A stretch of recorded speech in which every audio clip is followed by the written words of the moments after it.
Cara, boa noite para todo mundo. Espero que vocês estejam nos recebendo com áudio muito bom aí. Eu não consigo ler as mensagens, tá muito claro em mim. Eu vou clicar na minha carinha para ficar mais escuro. Quero apresentar para vocês aqui o Dr. Pedro Japur, procurador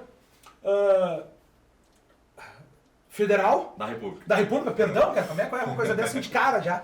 Eu não vou conseguir ler as perguntas ali, tá, cara? Então eu pedi pro Theo, que tá aqui comigo, me dá o celular dele aqui com o que tá acontecendo na live pra gente conversar. O Pedro é procurador já há 5 anos já, né, Pedro? 5 anos, sim. Eu ingressei no concurso, no 27º concurso, que terminou em 2013. E na escolha das lotações eu... Tá bom o som? Tá bom? Só perguntar, desculpa. O som tá bom? Tá tudo certo aí? Nota 10, som, imagem, qualidade. Avisa aí. Desculpa te interromper. Não, que isso. Por sorte eu consegui ficar no meu estado, né, em Uruguaiana. E estou lá ainda, faz mais de 5 anos. É um concurso federal, né? Portanto, eu poderia ter ido para qualquer lugar do Brasil. E o interessante é que na escolha das lotações, olha, eu acho que eu não conhecia 1/4 das lotações que estavam ali das cidades, porque era cada lugar assim diferente para nós, né? Cara, eu vou, desculpa estar falando assim, o Pedro, nós somos coetâneos da cidade aqui, né, cara? Contemporâneos da cidade, em que pese nós... Eu me lembro uma vez, cara, eu fotografava balada ainda, e uma vez chegou pra mim numa balada e disse, eu tô Conrado, né? Eu vejo que umas coisas que tu escreve aqui na internet, tem alguns assuntos ali que eu não concordo contigo, gostaria que tu conhecesse melhor, mas essa questão junto à procuradoria, te lembra disso aí, cara? Lembro, e ali a gente começou a ficar mais próximo, claro, né? Claro, começamos a conversar sobre assuntos mais sérios, né? Então, cara, assim, ó, qual é a nossa ideia aqui hoje? É deixar claro algumas informações em relação ao que vem acontecendo na política atual, tá? Não só na questão da política, mas na questão jurídica mesmo, da Lava Jato, tá? Dessa coisa que está acontecendo agora, do vazamento, né? Que não é bem... Nós vamos conversar sobre isso aqui, das conversas do Dallagnol com o Moro, né? Se isso aí, como é que foram obtidos, se é possível ou não. E o que eu fiz, cara? Teve centenas de perguntas. Eu elenquei as perguntas que mais se repetiram ali, tá? E que eu achei mais interessante. Então, como a gente tem um público muito variado, eu quero conversar com vocês aqui desde o início, deixar bem claro. Então, a primeira pergunta... O que eu penso vocês já sabem, então vamos aproveitar que o Pedro está aqui para a gente esclarecer muitas dúvidas aí. Pedro, a primeira pergunta que eu vou fazer para você... Eu só vou esclarecer uma coisa antes, para não deixar dúvida, eu não atuo na Lava Jato. Eu conheço os colegas, mas não é um processo que eu estou atuando, né? Só para deixar bem claro que são aqui, eu vou emitir opiniões, falar de decisões, falar de coisas que colegas me relataram, mas eu não participo da operação, só para deixar bem claro. Não, se fosse assim, eu nem te exporia também, né? Manifestar sobre muitas coisas, né? Cara, assim, ó, a primeira pergunta que eu vou te fazer então, cara, que como a gente tem pessoas de todos os níveis de conhecimento aqui, o que faz um procurador da República, cara? Bom, o procurador da República, na verdade, ele é um promotor de justiça, para quem conhece, na área federal. Ele pega as causas do 109, que são as causas que envolvem a União, autarquias federais e demais órgãos públicos. A partir da Constituição de 88, o Ministério Público foi remodelado. Né? A nossa parte de atuação civil ficou muito forte também. A gente atua muito na parte civil também. E não só criminal. Antes era mais uma coisa criminal. Então a gente tem, na verdade, 7 câmaras de coordenação e revisão que revisam nossos processos. E a PFDC. A PFDC é a Procuradoria Federal dos Direitos do Cidadão. A primeira câmara trata de atos administrativos, como problemas de universidade, em concurso público. A segunda câmara, que é a criminal. A terceira câmara, que é a Ordem Econômica e Consumidor. Quarta câmara, que é ambiental. Quinta câmara, que é corrupção e improbidade. Sexta câmara, que é indígenas, quilombolas e outras minorias. E a sétima câmara, que é o controle externo da atividade policial. Eu, por exemplo, claro, o que é o ideal, né, de trabalho que eu consideraria? Tu tá numa procuradoria que possa ser especializada. Porque daí tu fica estudando mais aquela matéria. Claro. Mas o principal que, desculpa te interromper, a procuradoria busca cuidar dos interesses coletivos sim. públicos federais. Sim.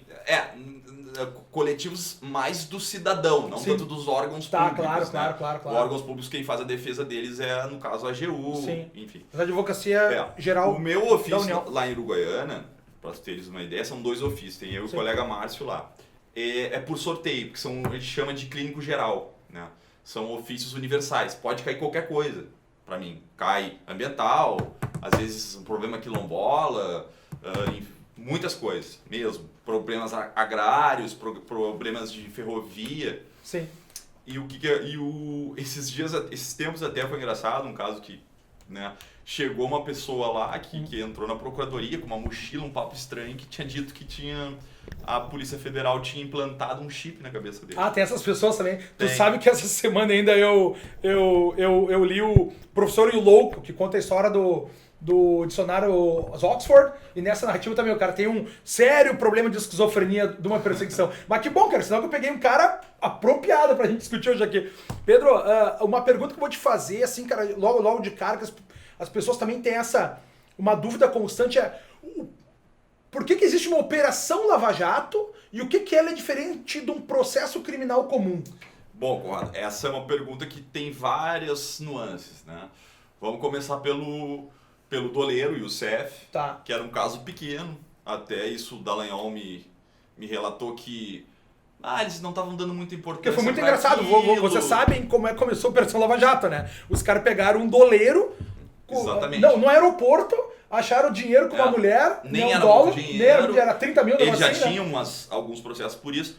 E eles resolveram investigar melhor. Aí chegaram no Paulo Roberto e aí começou a estourar a bolha. E a loja de dólar dele, de câmbio, ficava num Lava Jato. E é por isso que tomou esse nome aí, coisa num posto de gasolina, né? Sim, e aí a coisa foi dessa forma. Que loucura, né, meu? E na verdade, Conrado, tirando o mensalão, que foi um ponto fora da curva, antes da Lava Jato, não existiam presos por corrupção no Brasil. Não existia. Isso aí, cara, assim, ó, eu participei como fotojornalista daquelas manifestações de 2013. A gente viu que na primeira foi espontâneo as pessoas irem pra rua discutir com pedidos, tanto que as pessoas não sabiam nem o que queriam, cada um ia com um cartaz diferente, não tinha um cunho político, era o povo indo pra rua dizendo que não queria mais. E uma das bandeiras era exatamente o Sérgio Moro, que estava surgindo, era algo bem incipiente ali, era questão de Petrobras, a gente nem sabia que iria tão longe, né, que chegaria no nível que chegou.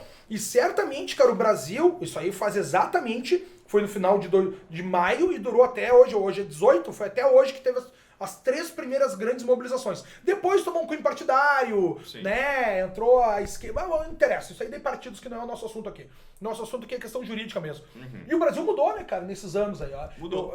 Quer queira, quer não, se a gente tinha um sentimento de impunidade naquela época, hoje nós já não temos mais. Hoje a gente tem ex-presidentes presos, presidente da Câmara preso, senadores presos, ministros presos, a cúpula geral de grandes partidos presas, bilionários presos, né? Todo mundo que concorreu pro crime, acho que acabou caindo nisso aí. Então, até desculpa, te abortei aqui falando tu tava falando da Lava Jato, da diferença no processo comum e da Lava Jato, perdão. Eu tava falando assim, então a Lava Jato, tirando o mensalão, que foi o primeiro precursor, porque a Satyagraha, que também era uma operação que envolvia empresários e políticos, foi anulada pelo STJ, se não me engano, não foi o STF, foi o STJ, eu acho, porque teve a participação de agentes da BIM. Sim. É uma decisão polêmica, porque o poder investigatório não é exclusivo, né? Eu achei uma decisão bem polêmica. E a Castelo de Areia, que foi também uma operação... Cara, olha só, cara, desculpa te interromper também. Teve alguém, cara, que fez uma pergunta aqui, deixa eu anotar, porque eu anotei até o nome das pessoas que comentaram, tá? O Vida de Santista 1 mandou essa pergunta. Tudo começou com a Castelo de Areia? E pode-se repetir a Castelo de Areia novamente? Não, o problema da Castelo de Areia, tá, foi que ela partiu de uma denúncia anônima, né? Hoje é bem comum e aceito a denúncia anônima desde que a polícia vá lá e verifique se aqueles fatos têm consistência. Sim. É aceito, e a jurisprudência do STJ era nesse sentido. Só que eles anularam toda a operação. Como eu disse, tu não pode derrubar um prédio inteiro porque tem um problema no pilar. Sim. Conserta o pilar. Sim. Né? Posteriormente, o Palocci, numa delação premiada no Supremo, ele disse, não sou eu que estou dizendo, não sei, Claro. Algo que já está público, que haviam ministros do STF, do STJ que estavam praticando corrupção. Tá. Né? Que estavam comprados, vamos usar Sim. um termo, né, mais cotidiano. E então, assim, começou o mensalão, mas realmente a Lava Jato foi a mudança Total. radical no país. Foi a grande operação mesmo. Tá, deixa eu ver umas outras. Cara, tem tantas perguntas aqui. A primeira delas, bom, a Lava já tomou essa proporção, chegou nesse ponto, né? Teve uma pergunta que as pessoas me fizeram, Conrado, pergunta aí se o Sérgio Moro sempre agiu de acordo com o devido processo legal. Uhum. Então, eu tô fazendo Certo. perguntas gerais que se repetiram aqui, entendeu? Certo. Eu li a maioria das sentenças do Moro, as decisões dele, para mim, foram praticamente impecáveis. Vi pouquíssima coisa sobre que pudesse ser modificada, ou enfim, tanto que foram confirmadas Esse é um ponto importante, né? TRF da quarta, a maioria por unanimidade. Sim. O E o que STJ chegou no enfrentou STJ também, em habeas corpus. O Supremo Tribunal Federal enfrentou alguns habeas corpus que diz, né, que no habeas corpus tu não pode fazer o revolvimento probatório, né? Sim. Não caberia dilação probatória, mas tu pode fazer não a pode revaloração da prova. A revaloração. Tu não pode A revaloração propor do mais prova, provas, tu pode. né? Tu pode analisar a prova novamente. E é bastante comum, Conrado, o Código de Processo Penal permite isso, que qualquer juiz ou tribunal possa dar um HC de ofício. Não Sim. conhecer do HC impetrado, Sim. mas anular por outro motivo. Sim. Isso não é a melhor técnica, mas é bastante comum, acontece cotidianamente. Tá. Uma outra pergunta que eu te faço aqui, cara, que o pessoal... Eu até queria colocar outra Vai lá, questão do vamos lá. Moro. Foi muito publicado uma foto, até me perguntaram sobre isso numa outra ocasião, do Moro junto com o Aécio se abraçando, Sim, aham. numa situação assim, como se eles fossem amigos, fossem comparsas. Aquilo ali é uma coisa sem sentido nenhum. Porque num evento é óbvio que um político vai querer aparecer do lado de um... Sim, até eu quero. Todo mundo Até eu quer, quero. exatamente. Pra ele é propaganda, o político vive da simpatia. É ele verdade, vive, é verdade. né, dessa busca de agradar. Então, Bom, para dar uma sequência na nossa conversa aqui, o assunto que surgiu agora, semana passada, aí faz 10 dias recém, é a questão da publicação de mensagens existentes entre o Sérgio Moro e o Deltan e o Dallagnol. Uhum. A pergunta que eu te faço aqui é, tu enxerga alguma ilegalidade ali? Não tem...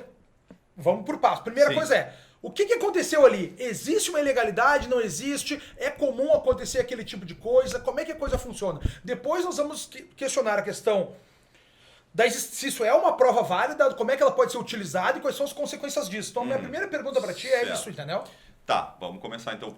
Assim, o grampo / interceptação é totalmente ilegal. Não havia autorização judicial para tanto. A interceptação telefônica tem que ter necessariamente pela Constituição a autorização judicial. Tá. Não foi uma interceptação telefônica propriamente, mas as conversas de WhatsApp entram nesse hall. mesmo viés, Sim. porque tu tem o caráter ideativo das coisas, Sim. tu tem a vida privada das pessoas, tu Sim. tem tudo que as pessoas pensam tá ali. E aí tem grandes problemas, tirando a ilegalidade que é manifesta, o grande problema é que aquelas provas foram colhidas, entre aspas, provas, não dá pra chamar de prova, para mim aquilo até é uma não prova, em 2014, 2015, acho que 2016, 2017, alguma coisa. Como é que eles vão se lembrar o que eles falaram naquela época? Sim. Como é que tu vai confirmar Não, aquilo ali? o que chama muita atenção que é, em anos de coleta de material, eles pegaram 2 trechinhos recortados. Sim. E então vamos até começar a entrar nessa questão da não prova que tu falaste, que isso eu acho que é muito importante, né? O pessoal tá muito acostumado com os filmes americanos, né? Quando tem lá, assim, mas aconteceu um crime, uma faca, uma arma, vem a perícia, pega aquela prova, Claro. coloca num saco plástico. Isso aí tem um nome técnico pra isso, né, Pedro? Sim. E qual seria o nome? Que Tipo, é a cadeia de custódia. cadeia de custódia, da né? prova. É. É muito importante que a prova ela seja sempre rigorosamente acompanhada pelos agentes públicos, pela defesa também, que tem direito ao acesso a provas que não sejam sigilosas, né, Pelo menos inicialmente, aí posteriormente vão ter acesso. Então, assim, se tu quebra a cadeia de custódia, aquilo vira uma não prova. Tá. Porque imagina uma faca que foi, em tese, usada para um homicídio, que depois do homicídio 500 pessoas tocaram Se naquela os policiais faca. tocaram... Todo mundo tocou. Aí é que tá. Na captação da prova, aí, pô, tu sabe muito bem o que eu sei. Na captação da prova, tem todo um cuidado, que é essa custódia, entendeu? Um cuidado na obtenção e na preservação dessa prova, que ela seja o mais fidedigna possível, né? Exatamente. Isso que é a custódia, o cuidar da prova. E ali a gente não tem nenhuma custódia disso, né? Alguém tem uma informação que não sabe como é que foi obtida, que chegou um trechinho de um papel, não tem como compará-lo, talvez por isso que tu chama isso de não prova. Pra mim seria uma não prova, na verdade, porque tu não tem como comprová-la, é simples. Pode ter sido alterado, pode ter sido... Tá. Várias coisas podem ter acontecido ali. Tá. Né? E entrando já na questão do mérito dos Sim. diálogos, olha, sendo bem sincero, é normal esse contato entre juiz e procurador, promotor, Tá. notadamente numa operação complexa que nem a Lava Jato. Claro. Não tem como tu não ter uma certa concatenação Sim. do que vai ser feito no processo. E eu mesmo, nas minhas atuações, casos mais complexos, eu converso com a juíza, com o juiz, a gente fala, será que é um bom momento? Será E que aí não é que tá do outro lado, que também, porque eu fui advogado também 12 anos, a gente tem exatamente disso. Tu ligar... E aí que tá, não tem... Aí que tá, o que as pessoas não entendem, o juiz só pode se manifestar no processo. Isso acontece... se tiver uma decisão, essa decisão é óbvio que tem que ser no processo. Ali a gente não tem decisão nenhuma. Ao contrário, a gente tem negativas por parte do Moro. Pelo que eu vi é o seguinte, tá o Dallagnol ligando dizendo assim, ó, e aí, Moro, se eu chegar de tarde tu julga pra mim? Não julgo. Né? São coisas assim, né? Ô, Moro, eu vou fazer um pedido aí, tá? Tu fundamenta bem o pedido. Porque às vezes, já aconteceu comigo também, de chegar pro juiz, ó, juiz, seguinte, ó, eu quero entrar aqui, ó, com Laceu, com uma execução por quantia certa contra devedor solvente, que é um tipo de ação. O juiz olhar e dizer, não, cara, isso aqui já passou o prazo do executório desse título, tem que ser uma ação monitória. Ele já te fala de pronto, sim. né? Pra tu emendar e trazer a coisa. Sim. E aí ele volta a julgar. Isso aí até pela celeridade processual. Até o novo Código de Processo Civil traz a cooperação, a lealdade, a boa-fé. É um tema que começou a aparecer no processo penal em acórdãos do STJ, a boa-fé dentro também do processo penal. Né? E que é um princípio geral do direito, que tem que ser aplicado em todas as áreas. Mas realmente, assim, eu não vi coisas não vi nada de tão relevante nos diálogos, assim, que ferisse a imparcialidade. Quanto à questão deles poderem ser punidos, como a prova é ilícita, ela não pode ser usada no direito sancionatório, né? Direito punitivo, não vai gerar um crime, não vai gerar um PAD, não vai... Processo administrativo disciplinar, né? No caso do funcionário público. A prova, porque está escrito na Constituição, prova ilícita não pode ser. Tem a flexibilização, que é feita pelo Supremo, que pode ser usada a prova ilícita em favor da defesa. Eu acho essa decisão do Supremo um tanto polêmica, porque a alegação é que estaria em estado de necessidade ou legítima defesa. Agora, num caso muito grave, né? Pensando no princípio da proporcionalidade, será que a prova ilícita também não serviria para condenar? Porque se pode para um, tem que poder para o outro também. Né? Eu não estou dizendo qualquer crime, mas num caso realmente grave, que teve um precedente no Supremo, em que era um dentista, se não me engano é antigo esse acórdão, e ele tinha fotos de crianças em cenas de sexo, pedofilia, né? E um particular, não foi a polícia, entrou na casa dele, recolheu as fotos e começou a extorquí-lo, exigindo dinheiro. O Supremo entendeu que aquela prova era ilícita e não utilizou. Disse que não valia, anulou o processo. Para puni-lo por pedofilia. Para puni-lo pelo... exatamente. Na minha visão, eu acho que a prova deveria ter sido aproveitada e a pessoa que fez o furto, no caso, a extorsão, responder por esses crimes. Né? Eu acho que seria mais razoável, digamos assim. Então, uma outra pergunta que eu vou te fazer. Eu estou esquecendo de dar o nome das pessoas que perguntaram, né? Um deles que é o Manuel Estevam perguntou: há um crime na conduta do Moro? Não, eu não vejo crime ali. E existe uma suspeição, tipo, pode acontecer a suspeição dele nesse processo por conta disso? Isso até eu fiz uma publicação no Facebook. Vou só pedir um tempo aqui. O que é suspeição, né, cara? Suspeição é quando um juiz tem algum interesse na causa. Se eu tiver errado, tu não, me corrigir. pode. Que o juiz tem algum interesse na causa e ele não pode julgá-la por ser um suspeito sobre aquilo ali. Ele pode ter algum interesse, então ele deveria ser afastado do processo, não poderia julgá-lo. Sim, é isso aí, exatamente. né? No caso, a alegação seria que ele estaria em conluio com o MP, Sim, teria sim. aconselhado o MP e tal, seria esse caso.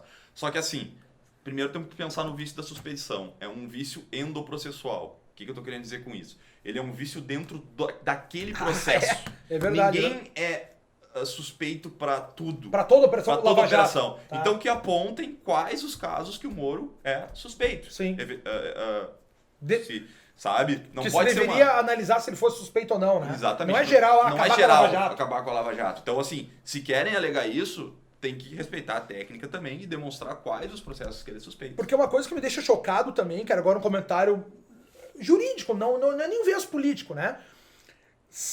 Domingo à noite surgiu essa matéria pelo Intercept, à noite a OAB já estava dizendo que tinha que ser todo mundo afastado. Ninguém julgou nada, ninguém conhece nada daquilo ali. Exatamente. E a OAB, ao meu ver, sempre vem coadunando com Sim. determinados vieses de alguns partidos políticos, tá? Sempre, cotidianamente. Então eu não vou nem entrar nesse mérito político, porque o nosso objetivo aqui é jurídico.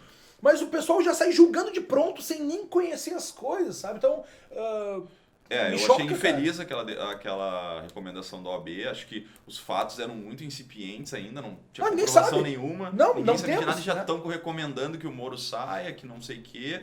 Então, aquela nota eu achei bem infeliz mesmo. Né? Eu acho que a OAB é um órgão importante, muito importante. Assim, o advogado é essencial à justiça, mas tem que rever algumas posições e algumas posturas, né? Tá, e nesse viés aí, cara, tu acha... porque outra coisa também, né? A OAB fez isso e o Gilmar Mendes já colocou pra pauta pra votação se vão dar o benefício da progressão de pena pro Lula, se vão julgar que o processo tá sob suspeição, vão ter que tirar fora, vão anular, tá tudo isso vindo pra votação, né? Tu acha que a Lava Jato corre risco de acabar? Isso aqui foi uma pergunta que a Júlia Mares mandou aqui. Ó. Eu entendo que não, porque a Lava Jato já desgarrou para outros locais. Rio de Janeiro, São Paulo, tem colegas fazendo excelentes trabalhos lá. Na questão, né, agora eu vou citar o réu, né, no caso da prisão do Lula, que é o que causa mais polêmica e envolve paixões e ideologias. Eu tenho um certo receio que o Supremo possa anular, tá? Eu vou dar agora só um palpite mesmo. Tá. Palpite, palpite que eu conversei com um colega, não vou citar o nome dele aqui, que ele não me deu autorização para falar isso, que vai dar 6-5 para não anular. Para não anular? Pra não 6-5 é grave, hein, cara? É grave. Porque 6-5 eu posso fazer um exercício de futurologia aqui pelo 5? Pode, aí tu fica... Tá, fica meu critério. Cara, eu vou botar, né, o... Puta que pariu. Lewandowski, Toffoli, Pô, esqueci agora o nome. Gilmarzão. Gilmar Mendes. Puta, vou ter que botar o Marco Aurélio nessa aí? E aí... quem esqueci? Bom, não precisa me dizer o quinto. Não, deixa eu pensar é só, claro, eu não sei de nada, Claro, não tenho claro. informações, é Sim, só assim, sim. uma opinião, Tá. pelas posições que eles já tomaram. Eu acho que os outros o Barroso já demonstrou por opiniões em entrevistas que a tendência dele é não anular. Cara, esse é um ponto... Desculpa te interromper também, cara, mas é um assunto que a gente sempre levanta, eu já comentei nos stories aqui tudo, que é essa dualidade que a gente vive no Brasil em termos legais, né, cara? Porque a gente tem uma Constituição que veio após o regime militar, tentou entregar o máximo de garantias ao cidadão, né? Sim. Então, ou seja, a gente tem duas correntes muito graves no Brasil hoje, porque aqui, ó, a Josi Zandona mandou uma pergunta aqui, ó. Quem tem poder para fechar o STF? Cara, ninguém quer fechar o STF. Isso aqui eu acho um absurdo. Não é nada contra ti, tá? O Josi. Mas é um absurdo tu querer fechar um poder público, entendeu, cara? Sim. É absurdo. Que bom que tenham. Só o que a gente tem hoje, que às vezes as pessoas não enxergam, tem duas correntes muito específicas. Uma delas é do garantismo jurídico, né? Que é cumprir o que diz a lei, que é o objetivo que todos nós gostaríamos que acontecesse. Só só pode fazer contra ti algo que está na lei. O que não está contra a lei, te é totalmente permitido. Sim. Né? Beleza. Só que o outro é a eficácia da lei, né? Sim. Até que ponto essa eficácia vai existir se todas as garantias legais foram... As extensas garantias legais que foram dadas nesse primeiro momento dessa necessidade de proteção oriunda após o regime militar em 88, elas devem ser realmente protegidas com tanto rigor, né? Sim. Tem cabimento, o que eu tô dizendo? Eu acho que, assim, é um doutrinador, que é o Ferraioli, que é italiano, e é, assim, digamos, um dos mais festejados doutrinadores, principalmente pela advocacia criminal. Ele tem os axiomas dele, ele tem um livro sobre isso, vamos dizer, que ele cunhou, né? Criou Sim. o garantismo, assim, a Sim. tese do garantismo. Mas, na verdade, a nossa Constituição é pródiga em direitos, né? Tudo que o Ferraioli mais ou menos fala está na nossa Constituição, né? Tipo, não há crime sem lei anterior que defina, o duplo grau de jurisdição não está expresso, mas enfim, está em tratados internacionais. Sim. Né, os vários recursos previstos, o tratamento como presunção de inocência, esse tipo de coisa. Eu já ouvi falar, aqui também não é uma coisa que eu tenha verificado, só vou dizer o que me falaram, que na Itália o Ferraioli não tem toda esse reconhecimento e essa importância que dão para ele no Brasil. No Brasil, normalmente assim, né? As pessoas aderem, bom, não vou nem entrar nessa questão política também, do adesismo científico, né? Chega uma tese, todo mundo abraça a tese como se fosse verdade, sem testá-la, passinhos de bebê, vamos ver como é que vai se comportar isso aqui. Exatamente. E aí, assim, eu tenho um colega que é um dos mais brilhantes procuradores, muito, muito meu amigo, ele até trabalhou na gestão do ex-procurador geral da República, Rodrigo Janot, que ele trabalhava nas ações originárias, só para o pessoal entender, as ações originárias são aquelas que vão direto para a STF, STJ, que tem um foro prerrogativo. Não são recursos, já começa lá já. Ele tem um livro com vários colegas e outros autores que o nome é Garantismo Penal Integral. Né? Nesse livro, ele tenta abordar justamente isso, que tem que garantir os direitos do réu, tudo, mas não dá para só olhar o lado do réu. Tem que olhar também o lado da sociedade, da segurança pública, da efetividade do processo. O garantismo não pode se tornar algo que inviabilize um processo penal. Sim. Que a eficácia da lei, na realidade, não ocorra, que ninguém vá para cadeia. Sim, exatamente. De tanta defesa que quem tem dinheiro... E é verdade, né? Quem tem condições de manter uma defesa, não só pelo fundamento jurídico, mas às vezes até pelo reles intuito protelatório, que é capaz, para um advogado bom de manobra, consegue levar isso durante anos, a gente chega até o final do processo, como é que a gente fala agora, cara? Puta, esqueci. Coisa julgada? Mas a decadência, prescrição. Prescrição é outro problema no Brasil, que é uma jabuticaba. Né? Não existe aquilo ali em lugar nenhum do mundo. Tenta explicar para um estrangeiro como é que funciona a prescrição no Brasil, tu não vai conseguir. É uma coisa que tem que mudar. Até, eu acho que tá no projeto de lei anticrime, não tenho certeza agora, eu li meio por cima, não tenho certeza. Mas isso tem que mudar. Já teve uma melhora ali que tiraram a prescrição retroativa, pelo menos antes da denúncia. Só antes da denúncia, depois quando tem sentença, mas tem que melhorar. E é claro que não adianta.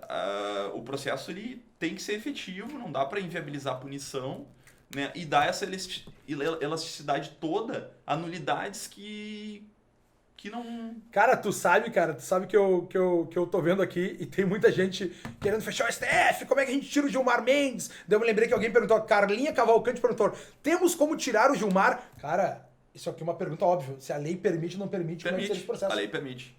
A lei permite, qualquer um do povo pode peticionar pedindo impeachment do presidente, do ministro. Como a própria ex-presidente Dilma sofreu, né? Acho que foi até o Miguel Reale que assinou aquela... Um dos idealistas. Que chancelaram, né? E o ministro do Supremo ele tem um processo parecido. Claro que é uma coisa muito difícil, passa pelo Senado, né? É um processo complexo, é difícil tu provar que aquele ministro... Se a pessoa entende que ele é corrupto, alguma coisa assim, é difícil tu provar, as provas são difíceis. Sim. Né? Mas em tese, sim, pode. Eu vou te fazer outra pergunta também. Óbvio, nosso público tem de todos os tipos de correntes políticas, né? Algumas pessoas falam assim, tá, Conrado, e por que só prendem o pessoal do PT e não prendem o Serra, o Aécio, o FHC? Por que essas pessoas não estão presas?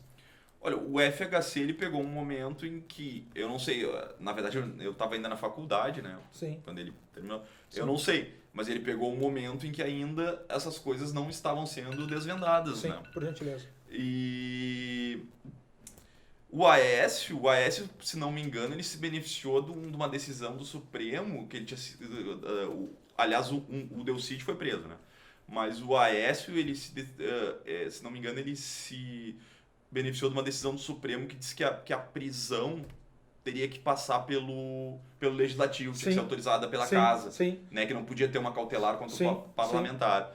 E agora eu acho que o processo dele tá, não sei quanto está correndo agora. E também tem uma outra coisa, que até tu já havia comentado quando a gente... Mas o Cunha foi preso. Não, tá lá? Tá lá, exatamente. Aí que tá. Mas qual é a diferença? Assim, por que o PT tem tem um ataque jurídico contra ele, muitas vezes o pessoal não consegue colocar as mãos no pessoal do PMDB, por exemplo? É que o PMDB, na verdade, ele é uma organização que não tem um chefe, um cacique, né? Sim. É pulverizada a coisa, Sim. são teias, são vários, sabe? É mais complicado de tu pegá-los, né? E o fato do PT ter governado por 16 anos, né? É uma coisa que também pesa nesse momento, né? Porque o presidente ele é uma figura é a figura mais conhecida do país, claro, né? Claro. Então... Não, bom, nessa mesma coisa, quer ter 3 perguntas dentro do assunto, mas um pouquinho fora, tá? Uma delas é, que alguém mandou aqui, ó, eu não anotei o nome, tá? Desculpa. Até que ponto o Bolsonaro pode interferir nessa tentativa de neutralizar a Lava Jato? Olha, eu acho que o presidente não tem muito o que fazer efetivamente. Eu acho que ele tem que apoiar a Lava Jato, ele pode se manifestar, liberdade de expressão dizendo apoiar, dizendo que é uma operação de muito sucesso, né? Pode aparelhar melhor os órgãos de investigação, destinando verbas, né? Aí tem questões orçamentárias no meio. Acho que ele pode mirar... O Bolsonaro, se não me engano, ele vai nomear 2 ministros. Sim. Ele pode pegar pessoas com viés ou histórico de combate à corrupção. Sim.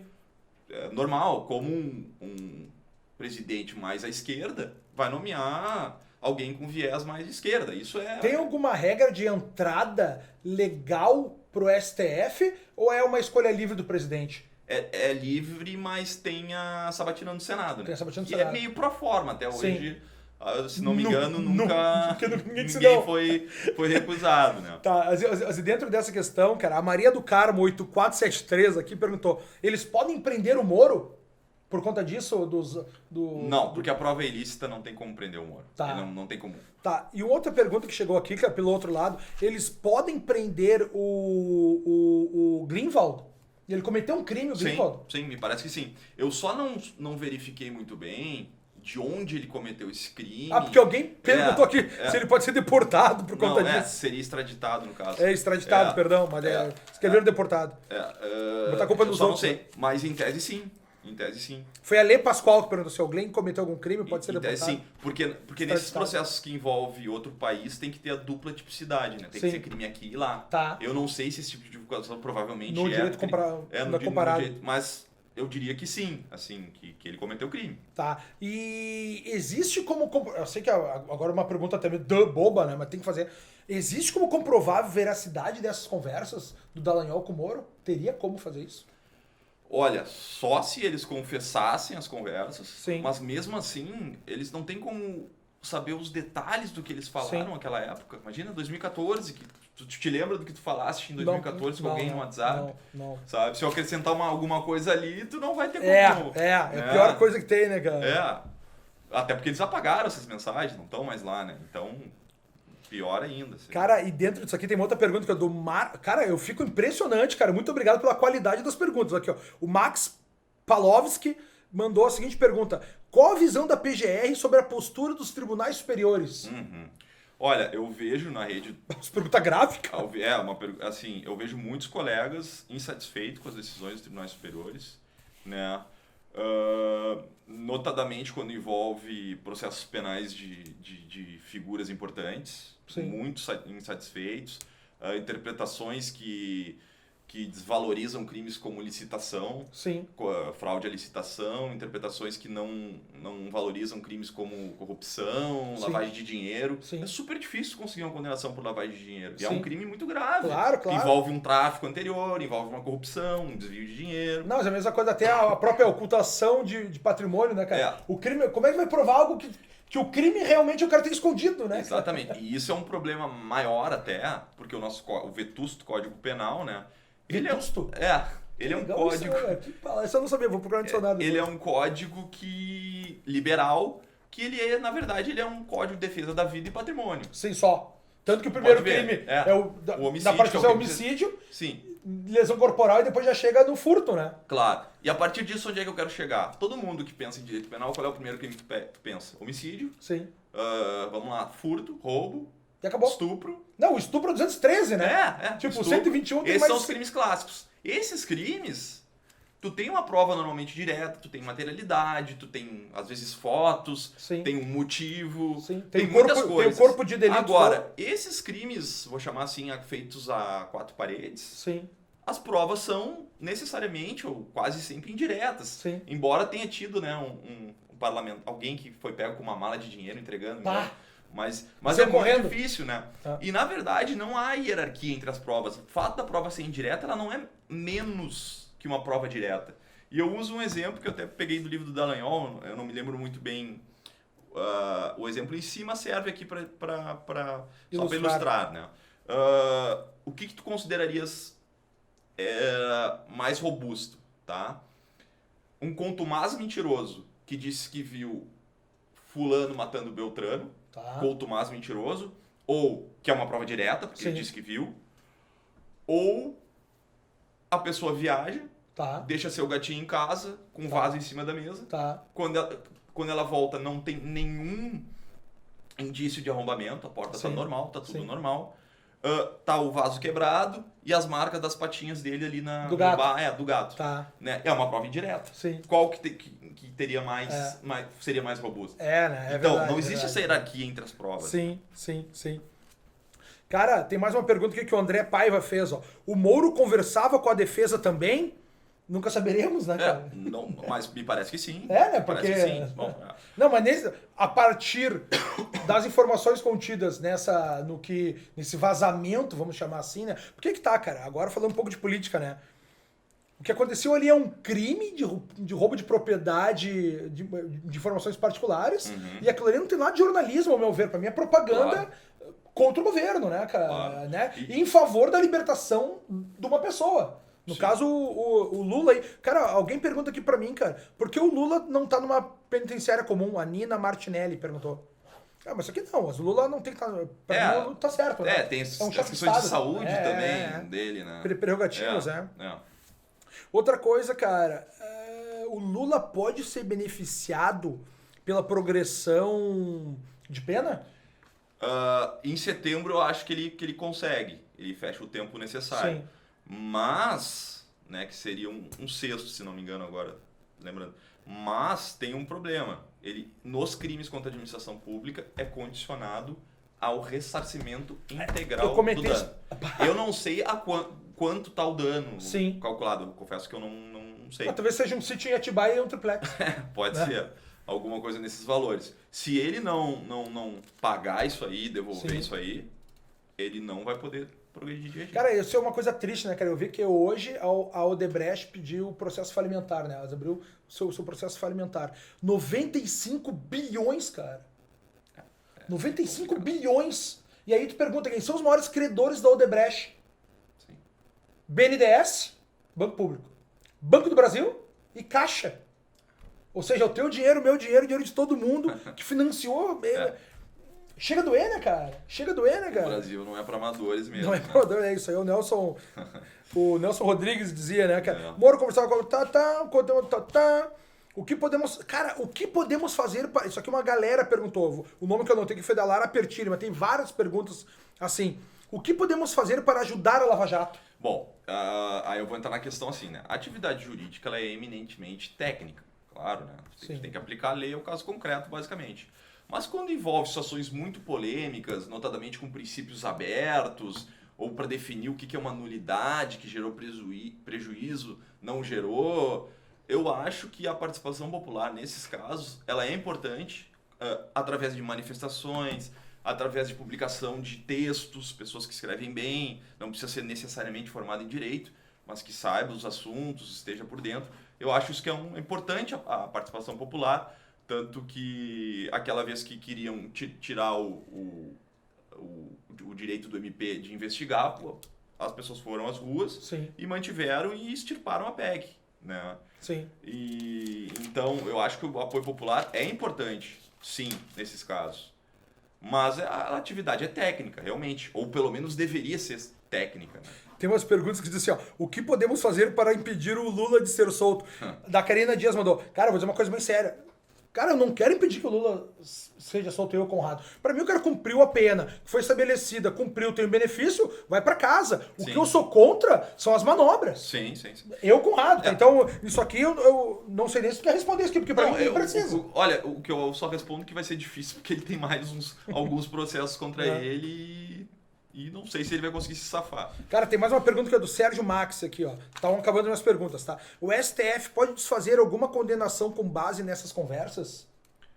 Olha, eu dei a minha opinião, tá, eu não vi nada votação. demais, Tá. né? Mas, o STF, na verdade, é quem erra por último, né? Sim. É o que dá a última palavra sobre Essa sobre a frase é muito jurisdição, boa, né, cara? né? Então... Meu, e a última que eu tenho aqui, ó, que mandou foi o Rico Cori, ou Curi, não sei como é que se fala o nome dele aqui.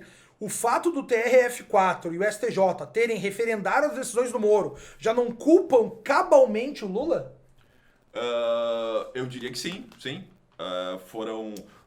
tanto que o TRF, ele julga que nem um juiz, são 3 desembargadores, mas eles julgam que nem um juiz de primeiro grau. Eles reanalisam o caso, eles reanalisam todas as provas. Eles... claro que eles leem a sentença, tudo, para lançar o acordo, mas eles analisam tudo. O STJ não necessariamente vai enfrentar as provas, mas também pode dar um HC de ofício e anular se verificar alguma nulidade. Então isso dá muito crédito às decisões do Moro, o fato delas não terem sido anuladas. Pedro, eu quero te agradecer, não vou encerrar ainda aqui, eu quero te dizer o seguinte, ó, a gente tem agora, já no final da live, praticamente, 1.500 pessoas, cara, ao vivo com a gente. Legal. Muito obrigado. Pô, legal, né, cara? Bom. Nem esperei que ia dar tanto assim, pô, 1.500 pessoas. Live é foda, Claro. né? Cara, vamos mudar um pouco de assunto aqui, cara. Qual é o último livro que tu leu e tu gostou, meu? Eu tenho... Não vem com técnico agora aí. O problema é que, assim, né, Conrado, eu acabo lendo... Infelizmente, eu acabo lendo praticamente só livros de direito. Sim, né? sim. Eu li esses tempos o Diário da Anne Frank, Tá. mas basicamente o que eu leio mais é direito mesmo, porque eu uso no dia a dia e quero me aprimorar, assim. Cara, o que a gente teve de questão de... Eu até trouxe algumas Tá, sugestões. mas vamos lá, por gentileza. Bom, esse livro aqui, ele é um... Acho que o pessoal pode ver ali, né? Pode ver. Tá, Ao contrário, colega, é isso aí. o Diogo Castor de Matos. Eu não sei se tu soube que ele foi... Não soube. Que ele foi acusado. Ah. Dentro da... não sei quem que lançou essa publicação, de que ele teria saído da Lava Jato. Sim. E que estaria beneficiando o escritório do irmão dele através de colaborações premiadas. Né? Não tem prova nenhuma, a Lava Jato já se manifestou sobre isso, lançou uma nota. Então, assim, me parece que trata-se de mais uma fake news, né? Tu sabe, cara, desculpa te interromper aqui, essa aqui é aquela estátua, é a Têmis, né, a deusa da justiça, que tá em frente ao STF lá. E o que é engraçado no Brasil, cara, olha o que Niemeyer fez, né? Aqui no Brasil, cara, a justiça está sentada e com a espada descansando sobre o seu colo, ao invés de estar imponente com a espada em riste, né, lutando pela justiça. E o interessante do Diogo é que ele foi estagiário do Deltan. E quando ele ainda não tinha nem se formado, ele entrou com uma ação popular contra a nomeação, não vou citar o nome aqui, para um grande cargo político, alegando que aquela pessoa não tinha notável saber jurídico. Tá. Aí tu já pode imaginar mais ou menos. Já imaginei, não vou dizer que foi o Toffoli no caso, mas não vamos falar nada. Não ri, mas deve ter sido isso.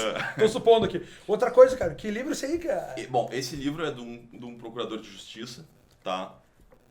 Mãos Limpas e Lava Jato. É muito bom. Não é um livro só de direito, ele é um livro também de história, mais de história, eu diria, do que de direito.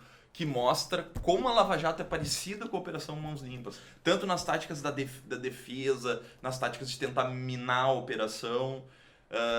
É um livro muito bom, assim, um livro que faz um comparativo muito interessante. Tu sabe que eu utilizo no meu fundo ali do Facebook, a minha fotinho, tô eu no meio dando uma risada. Até tem no meu Instagram, se você entrar, é eu, daí tá o Sérgio Moro do lado, e tem outro cara do lado me olhando. O outro cara que tá comigo é o Antônio Di Pietro, cara. Ah, sim. Que era o juiz exatamente das mãos limpas italiana, né? Sim. Até foi muito legal, porque o Moro, óbvio.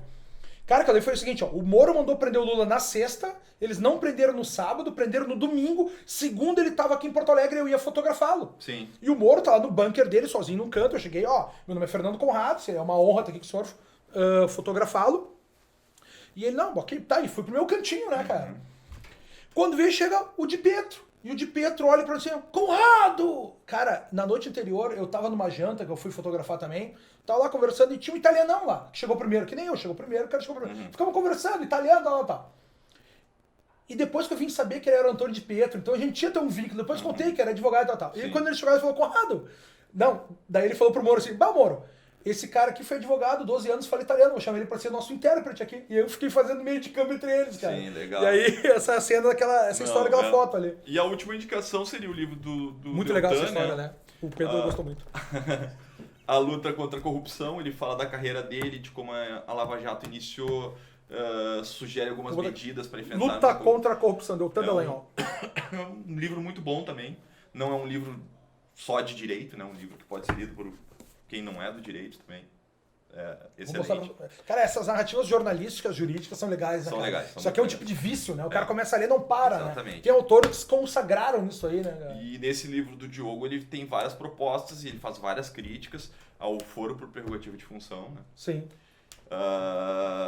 Que agora até está limitado pelas últimas decisões do STF, do Supremo, aos crimes praticados em razão da função e no exercício da função, que eu acho que é uma interpretação bastante razoável. Ele faz uma crítica aos 4 graus de jurisdição que nós temos no Brasil, vamos dizer 4 graus, que é o juiz, o tribunal, o STJ, o STF e os milhões de recursos, agravos, embargos, embargos. Tu comentaste comigo numa última conversa aí o nível de o percentual de modificação dos recursos especiais. Exatamente. Eu tô com os dados aqui, tá tirados do site do STJ. Eu vou aqui Era algo, tipo, era absurdamente mínimo, assim, né? Vamos lá. Tá, esse colega que eu já citei, que é um brilhante procurador, o Douglas Fischer, que trouxe, ele fez uma sustentação no Senado sobre as reformas da projeto de lei anticrime, né? E ele pegou esses dados do STJ, né? E aí a conclusão é a seguinte, tá?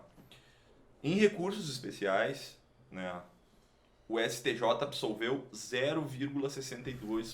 0,62%? Não chegou nem a 1%. Tá? Substituição da pena restritiva de liberdade por restritiva de direitos, 1,02%. Prescrição, 0,76%. Diminuição de pena, 6,44%. Tá. Diminuição da pena de multa, 2,32%. E alteração do regime prisional, 4,57%. Sendo que o habeas corpus é muito mais célere, muito mais eficaz e garante o direito das pessoas chegarem no tribunal mais rápido que o recurso especial, que tem todas aquelas questões de procedimento, né? O extraordinário, no caso, tem a repercussão geral. Né? Então, assim, o HC tal, né? é o remédio heróico. Sim. Então, se tem uma ilegalidade, o advogado entra com o HC, não tem problema. Ele pode ver isso no HC. Sim. O que não dá é para nós termos 4 graus de jurisdição. Sim, eu concordo contigo. Não existe isso em nenhum lugar do mundo, ao menos do Itália, Alemanha, do mundo Unidos. civilizado. Eu não estudei todas as legislações, não sei. Não, mas isso é uma coisa que não existe e em nenhum tratado de direitos humanos, os Pacto São José da Costa Rica, todos eles não falam nisso. Eles falam do duplo grau. O duplo grau, sim, é um direito fundamental. Mas não tu ter 4 graus de jurisdição. Isso é uma coisa muito séria. Doutor Pedro Japur, eu quero agradecer, cara, por ter tomado esse teu tempo aqui, ter nos recebido para conversar. É uma honra. Tá? Esclarecer, acho que o nosso objetivo aqui foi alcançado, né? Quero esclarecer esses pontos que estavam dúbios com alguém que falasse que tecnicamente pra nós. Sim. Que é o objetivo que eu tento fazer aqui, cara. Óbvio, eu tenho minha visão de mundo, né? Claro. Eu coloco as coisas, mas eu acho que quando o governo erra, quando acerta, acerta. E eu tento comentar a partir dessa perspectiva. Agora, uma análise jurídica, como tu fizeste aqui magistralmente, eu tenho que te Muito agradecer obrigado mais uma mesmo vez, cara. pelas palavras. Obrigado, 1.500 pessoas assistindo Não. ao vivo com a gente até agora. Foi um sucesso total, cara. Agradeço o Theo também por nos ajudar aqui. Ô, né, Theo, com obrigado, Theo. Obrigado, toda a Theo. produção. Ô, Theo, obrigado. Cara, Então, obrigado tá, mesmo, velho. tá? Eu vou Isso encerrar aí. nossa live aqui. E Estamos marcar as estourando os próximas horários depois, já. né? Porque vai vir mais Cara, episódios, quando quiser, cara, a gente pode marcar. sempre como esse aqui é um primeiro projeto, vamos dizer assim, né, Sim. de entrevistar pessoas e conversar transparente, que nem a gente fez. Claro. Pai bola, isso, pá, pra não perder tempo. As pessoas meu, não tem mais tempo pra tá perdendo, Sim, entendeu? sim. E ficar vendo uma live de 1 hora, ter esse pessoal todo vendo aqui, é difícil, então eu agradeço muito. Todos vocês têm interesse por isso, né, cara? Muito obrigado, tá? Boa noite pra todo Boa noite mundo. pra todo mundo. Tchau, tchau.